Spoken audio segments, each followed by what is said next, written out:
तो आज के इस वीडियो में हम लोग बिहार बोर्ड क्लास 10वीं भूगोल के काफ़ी ज़्यादा महत्वपूर्ण 20 ऐसे प्रश्नों को देखेंगे जो कि आपके बोर्ड एग्जाम 2027 में पूछा जाएगा। तो आप लोग वीडियो को एकदम शुरू से अंत तक देखिएगा और जो भी प्रश्न याद नहीं होगा उसको लिख कर जरूर से याद कर लीजिएगा।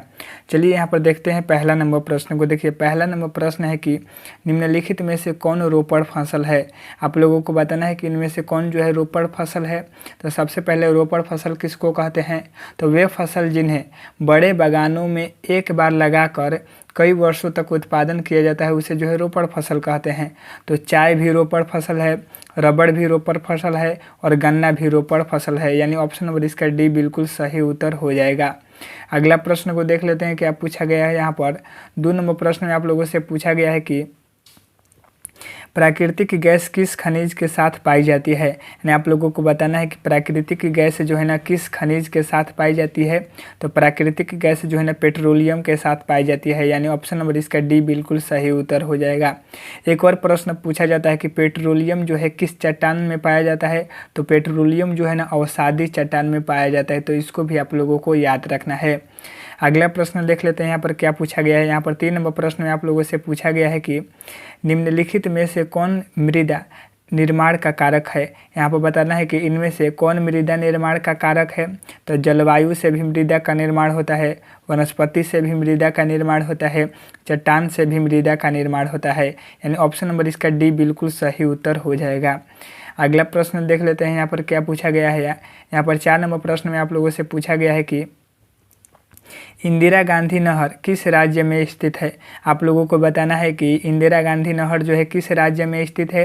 तो इंदिरा गांधी जो नहर है ना वह राजस्थान में स्थित है, यानी ऑप्शन नंबर इसका सी बिल्कुल सही उत्तर हो जाएगा।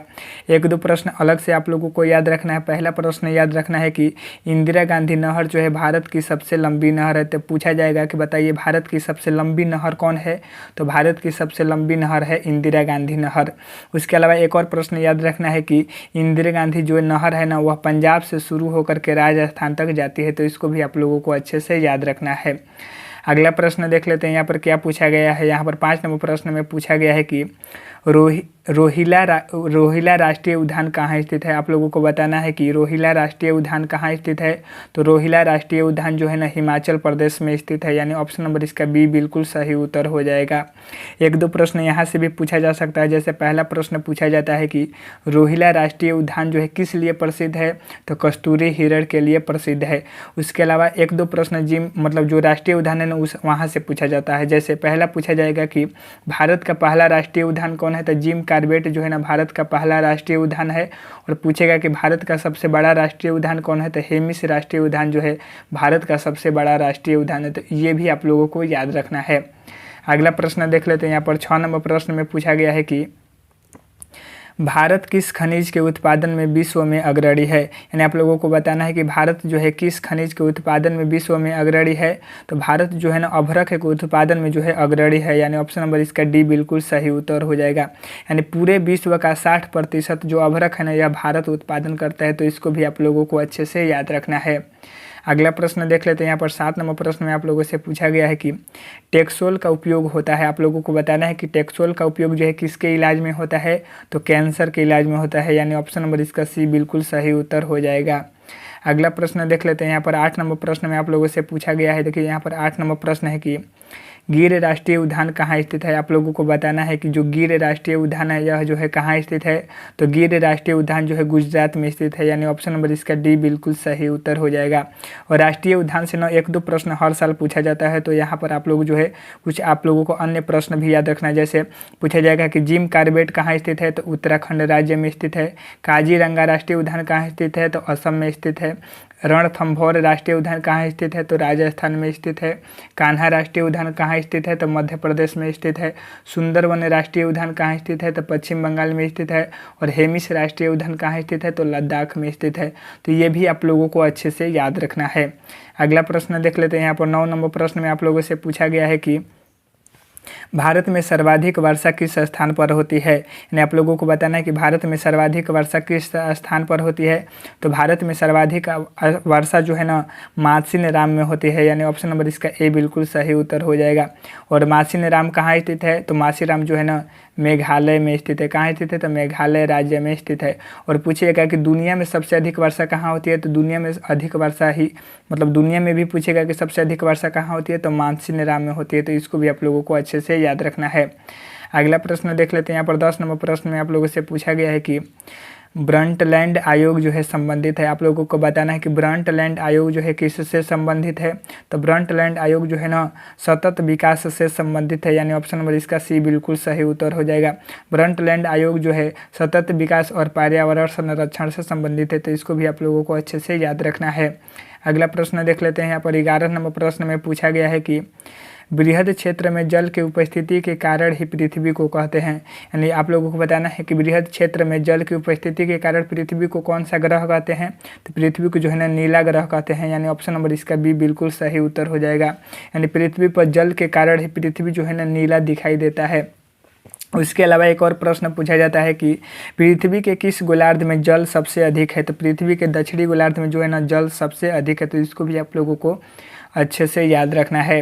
अगला प्रश्न देख लेते हैं। यहाँ पर 12 नंबर प्रश्न में पूछा गया है कि बिहार में कितने प्रतिशत भौगोलिक क्षेत्र पर वन का फैलाव है? यानी आप लोगों को बताना है कि बिहार में कितने प्रतिशत भौगोलिक क्षेत्र पर वन का फैलाव है? तो 7.1% भौगोलिक क्षेत्र पर वन का विस्तार है, यानी ऑप्शन नंबर इसका बी बिल्कुल सही उत्तर हो जाएगा।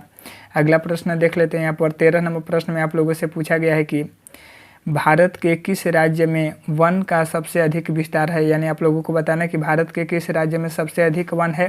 तो भारत के मध्य प्रदेश में जो है ना सबसे अधिक वन है, यानी ऑप्शन नंबर इसका सी बिल्कुल सही उत्तर हो जाएगा।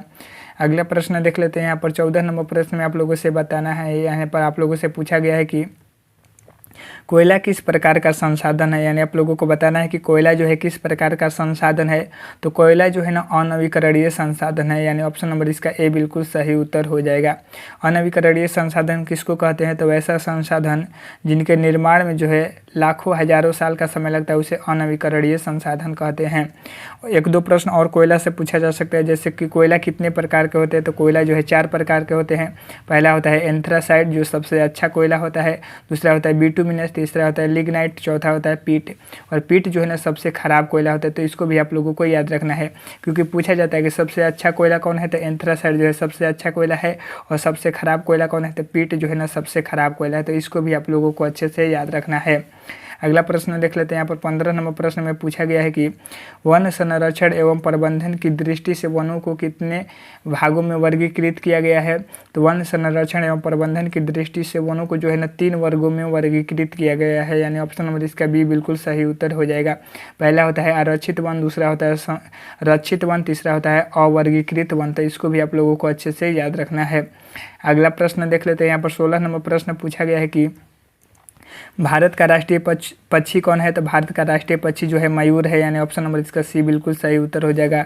और मयूर को जो है मोर भी कहते हैं। तो इसको भी आप लोगों को याद रखना है। उसके अलावा पूछा जाता है कि भारत का राष्ट्रीय पशु कौन है? तो बाघ जो है भारत का राष्ट्रीय पशु है। और भारत का राष्ट्रीय फूल कौन है? तो कमल जो है भारत का राष्ट्रीय फूल है। राष्ट्रीय खेल पूछेगा तो हॉकी जो है राष्ट्रीय खेल है। और राष्ट्रीय मिठाई पूछेगा तो भारत का राष्ट्रीय मिठाई जो है जलेबी है। तो इसको भी आप लोगों को अच्छे से याद रखना है। अगला प्रश्न देख लेते हैं। यहाँ पर 17 नंबर प्रश्न है कि चरख का संबंध किस देश से है? तो चरख का संबंध जो है ना भारत से है, यानी ऑप्शन नंबर इसका सी बिल्कुल सही उत्तर हो जाएगा। और चरख जो है किस क्षेत्र से संबंधित है? तो चरख जो है ना चिकित्सा क्षेत्र से संबंधित है। तो इसको भी आप लोगों को याद रखना है। अगला प्रश्न देख यहाँ पर देखिए 18 नंबर प्रश्न है कि विश्व पर्यावरण दिवस कब मनाया जाता है? आप लोगों को बताना है कि विश्व पर्यावरण दिवस कब मनाया जाता है। तो विश्व पर्यावरण दिवस जो है ना 5 जून को मनाया जाता है, यानी ऑप्शन नंबर इसका ए बिल्कुल सही उत्तर हो जाएगा। उसके अलावा दिवस से भी काफ़ी ज़्यादा प्रश्न पूछे जाते हैं, तो आप लोगों को ये भी याद रखना है। जैसे महिला दिवस कब मनाया जाता है? तो 8 मार्च को मनाया जाता है। बिहार दिवस कब मनाया जाता है? तो 22 मार्च को मनाया जाता है। मजदूर दिवस कब मनाया जाता है? तो 1 मई को मनाया जाता है। गांधी जयंती कब मनाया जाता है? तो 2 अक्टूबर को मनाया जाता है। और शिक्षक दिवस कब मनाया जाता है? तो 5 सितंबर को मनाया जाता है। तो ये भी आप लोगों को अच्छे से याद रखना है। अगला प्रश्न देख लेते हैं। यहाँ पर 19 नंबर प्रश्न है कि किस खनिज को उद्योगों की जननी माना जाता है? आप लोगों को बताना है कि किस खनिज को जो है उद्योगों की जननी माना गया है। तो लोहा को जो है ना उद्योगों की जननी माना गया है, यानी ऑप्शन नंबर इसका सी बिल्कुल सही उत्तर हो जाएगा। अगला प्रश्न देख लेते हैं। यहाँ पर 20 नंबर प्रश्न है कि भारत में लगभग कितने खनिज पाए जाते हैं। यानी आप लोगों को बताना है कि भारत में लगभग जो है कितने प्रकार के खनिज पाए जाते हैं।